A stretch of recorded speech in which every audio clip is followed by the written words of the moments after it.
Hello दोस्तों, पिछले video में हमने थ्योरी के क्वेश्चन सॉल्व किए थे। इसमें हम लोग निमी के जो मॉक टेस्ट है, इस बार हम world of calculation and science के टेस्ट देंगे और इसके जो क्वेश्चंस होते हैं वो आपके ITI एग्ज़ाम में आते हैं। तो पहला क्वेश्चन है कि 80 का 20% क्या होगा। ये जस्ट क्वेश्चन थोड़ा गलत है। बोला है कि जो 20 होगा वो 80 का कितना परसेंट होगा। तो जब आप 20 में 100 से गुणा करके 80 से भागा दीजिएगा तो आपका ये आएगा 25%। अगला क्वेश्चन दिया गया है कि यदि पारा का द्रव्यमान 1 किलोग्राम और घनत्व 13.6 ग्राम प्रति सेंटीमीटर क्यूब है तो पारे का आयतन कितना होगा। तो जब पारे का घनत्व, चूँकि हम जानते हैं कि घनत्व बराबर द्रव्यमान बटा में आयतन होता है, तो आयतन बराबर हो जाएगा द्रव्यमान बटा में घनत्व। जब हम लोग इसका मान रखेंगे द्रव्यमान का तो 1 किलोग्राम होगा, लेकिन यहाँ पे जो घनत्व है वो ग्राम में दिया गया है, इसीलिए किलोग्राम को ग्राम में चेंज करके 1000 ग्राम लिख देंगे और उसके बाद उसको 13.6 से भागा देंगे तो हमारा आंसर लगभग 73.53 के आसपास आएगा। फिर इसमें बोला है कि यदि एक मोटरसाइकिल को 30 रुपये में बेचा गया है और उसे 25% लाभ होता है तो उसका कॉस्ट प्राइस यानी खरीद मूल्य कितना होगा। तो हम 300 में 100 से गुणा करेंगे और 100 प्लस 25 यानी 125 बटा में करके भागा देंगे तो ये आपका लगभग 240 के पास आएगा। दिया गया है कि जो AC है उसकी ऊंचाई क्या है। तो चूँकि हम लोग जानते हैं कि tan 60 डिग्री बराबर होता है लंब बटा में आधार। यहाँ पे लंब जो है वो AC है और बटा में आधार की जगह पे हम लोग 100 लिख देंगे और tan 60 डिग्री का मान होता है √3।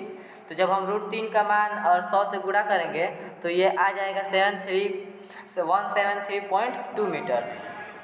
उसके बाद दिया गया है कि प्रयास द्वारा चलित दूरी तथा भार द्वारा तय की गई दूरी के अनुपात को क्या कहते हैं। तो इसको फोर्सेप्स कहते हैं। एक क्वेश्चन दिया गया है कि गति की इकाई को किस में मेजरमेंट करते हैं। तो गति की इकाई को मीटर पर सेकंड में मापते हैं। धारा की इकाई क्या है। तो जो धारा की इकाई होती है वो एम्पियर होती है। वह कौन सा बल है जिसके कारण कोई भी वस्तु पृथ्वी को केंद्र की ओर आकर्षित करती है। तो इसमें आंसर गुरुत्वाकर्षण बल होगा, लेकिन चूंकि यहाँ पे गुरुत्वाकर्षण बल नहीं दिया गया है तो हम स्मॉल g के कारण भार को मानेंगे आंसर। रेखीय प्रसार गुणांक की इकाई क्या होती है। तो रेखीय प्रसार गुणांक की इकाई नंबर प्रति डिग्री सेल्सियस होती है। उन मटेरियल को क्या कहते हैं जो रेडिएशन, कंडक्शन और कन्वेंशन द्वारा ऊर्जा प्रभाव को प्रतिपादित करते हैं। तो इनको हम लोग इंसुलेटर्स बोलते हैं। प्रयास द्वारा चलित तय की गई दूरी तथा भार दूरी के अनुपात को क्या कहते हैं। तो ये लगभग 3 के बराबर होती है। आगे क्वेश्चन में दिया गया है कि यदि किसी 225 मीटर लंबे तार को 900 बराबर भागों में बांटा जाता है तो प्रत्येक भाग की लंबाई कितनी होगी। तो जब हम 225 को 900 से भाग देंगे तो ये 0.225 मीटर आएगा। एक षष्ठभुज के क्षेत्रफल एवं परिमाण के सूत्र क्या है।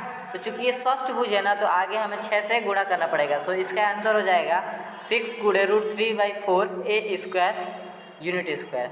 अनुपात की परिभाषा क्या होती है। तो जब भी हम किसी चीज़ का कंपेयर करते हैं तो वह हमेशा एक ही तरह की 2 मात्राओं में करते हैं। एक सीढ़ी जिसकी लंबाई 2.5 मीटर है दीवार के साथ भूमि पर 60 डिग्री का कोण बनाते हुए खड़ी है, तो दीवार की ऊंचाई ज्ञात कीजिए।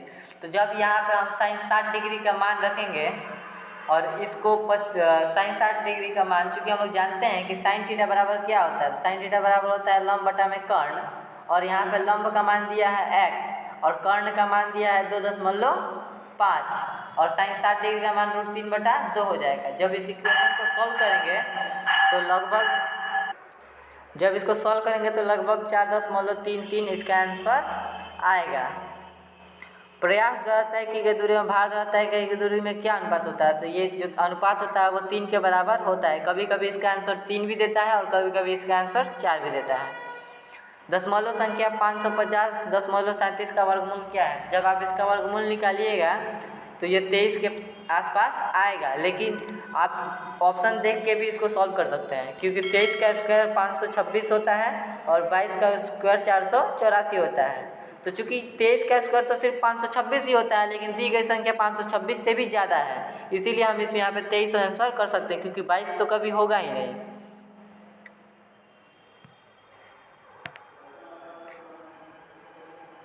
आगे दिया गया है कि यदि किसी 15.5 किलोग्राम भार के 4.4 मीटर ऊंचाई तक उठाया जाता है तो जूल में कितना कार्य होगा। तो चूँकि हम लोग जानते हैं कि mgh को भी कार्य ही बोला जाता है, ये इसकी जो स्थितिज ऊर्जा होती है उसको निकालेंगे। तो जो मास है उसका मान दिया है 15.5, स्मॉल जी का मान होता है 9.8 और ऊंचाई दिया है 4.4। जब हम इसको सॉल्व करेंगे यानी तीनों का गुणा करेंगे तो ये लगभग 659, सॉरी इसमें से जो आंसर होगा वो कोई नहीं दिया गया है, क्योंकि इसका आंसर लगभग इसका आंसर जो होगा वो 659 जूल के बराबर आएगा। ये इस क्वेश्चन में बोला गया है कि यदि कास्टिंग में तांबे का वजन 42.3 किलोग्राम और टीन का वजन 2.7 किलोग्राम है तो तांबे का प्रतिशत कितना होगा। तो तांबे का प्रतिशत 42.3 होगा और चूंकि कुल निकालेंगे हम लोग तो कुल वजन कितना होगा, 42.3 किलोग्राम तांबे का वजन हो गया और कुल वजन हमारा 45 किलोग्राम हो गया और इंटू 100 करेंगे तो हमारा जो आंसर होगा वो आएगा 94%। दिया गया है कि समानांतर चतुर्भुज के क्षेत्रफल का सूत्र क्या होता है। तो क्षेत्रफल का सूत्र जो होता है वो b इंटू एच होता है।